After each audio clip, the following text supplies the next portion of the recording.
Hi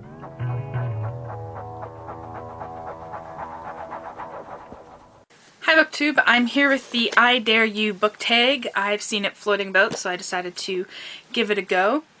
So let's hop right into it. Question 1. What book has been on your shelf the longest?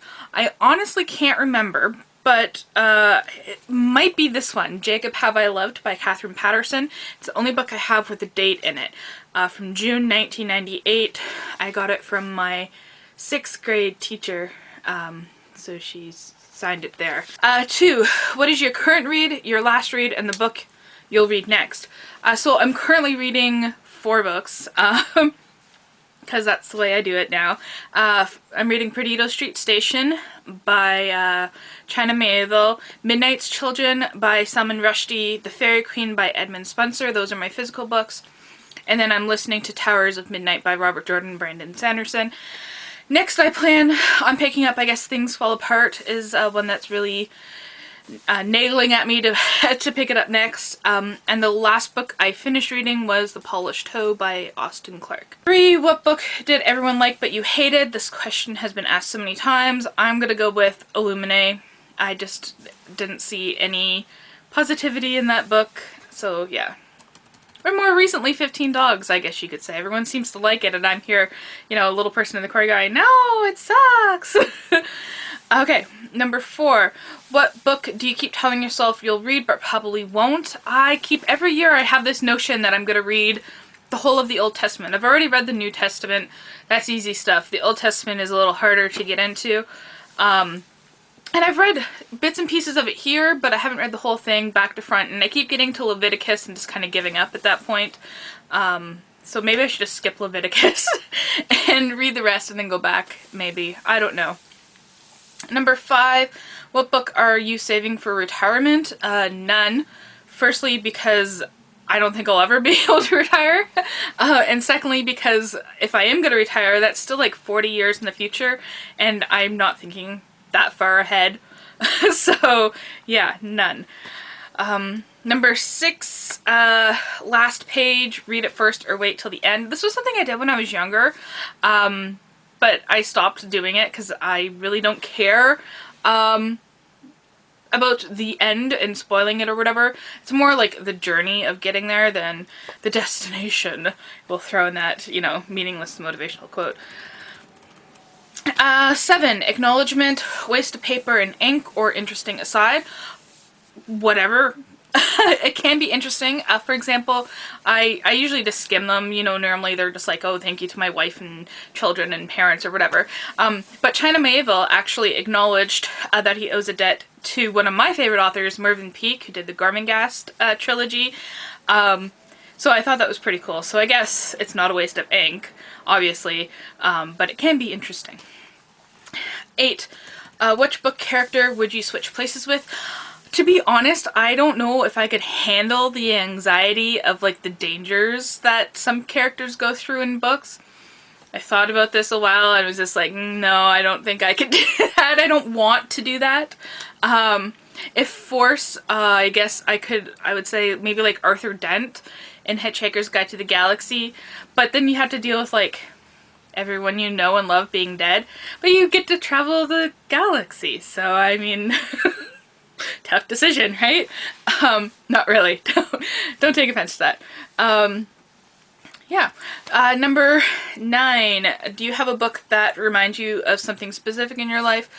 Not really. I did have a copy of Harry Potter and the Goblet of Fire, which is my favorite book in the Harry Potter series, and it smelled like this perfume that my friend had, and it always just reminded me of us sitting in her room and I was reading it, and we sprayed a piece of paper to put in there, and it still smelled like it for the longest time.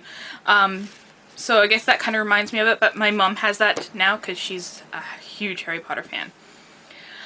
Number 10, name a book that you acquired in an interesting way. I really don't think there's any interesting stories, you know, going to stores and garage sales and such and acquiring books.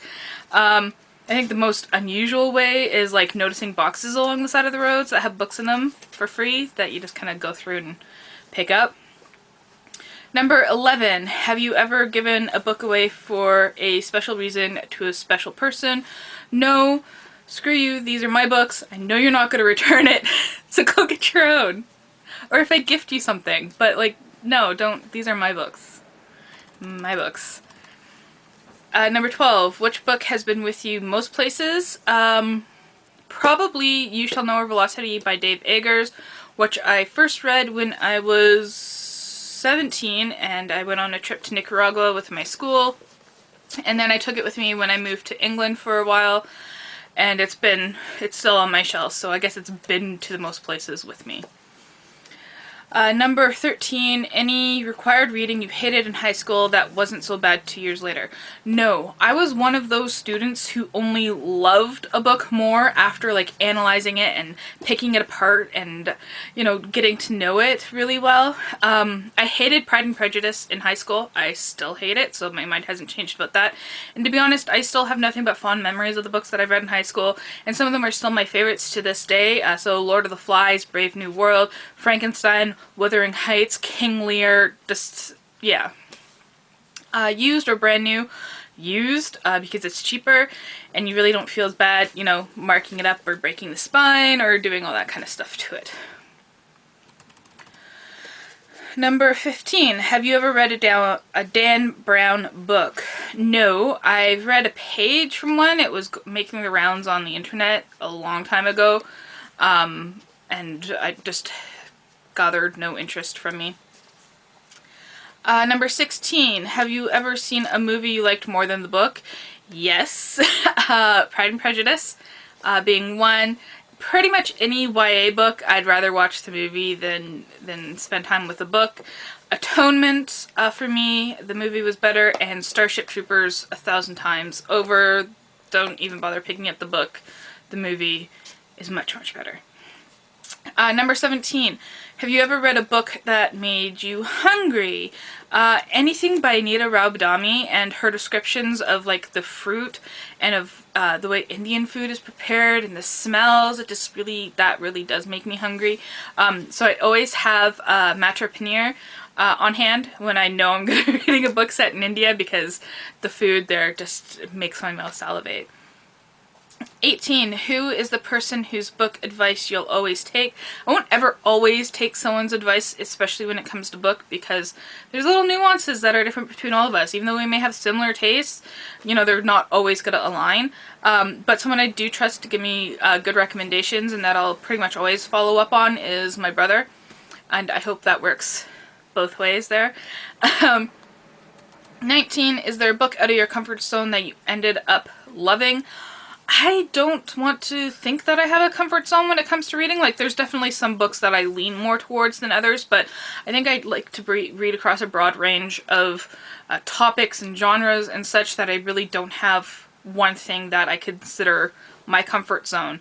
That's it. That's the I Dare You book tag. Hopefully I haven't been talking for too long, and thank you for watching.